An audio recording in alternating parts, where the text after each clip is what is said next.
বিয়ের আগে বাগদত্তাকে নিজের অতীত কতটা জানানো উচিত?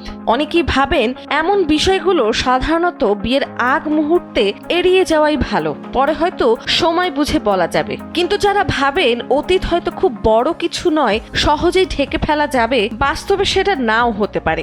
এমন গল্প নিয়েই ক্রিস্টোফার বোরগুলির romantic drama cinema the drama.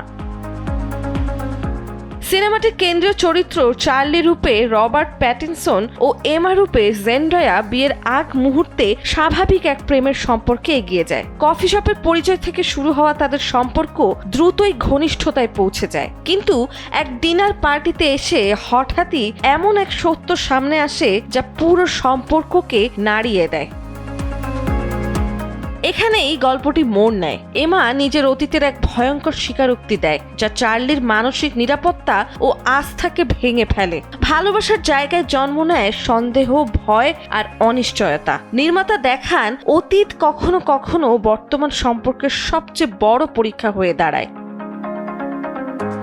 The drama তাই শুধু একটি প্রেমের গল্প নয়, বরং গোপন সত্য, মানসিক ভাঙন ও সম্পর্কের জটিলতার এক অস্বস্তিকর অভিজ্ঞতা। কখনো হাস্যরস, কখনো অস্বস্তি, সব মিলিয়ে এটি দর্শককে বারবার ভাবতে বাধ্য করে আমরা আসলে কতটা সত্য লুকিয়ে ভালোবাসতে পারি।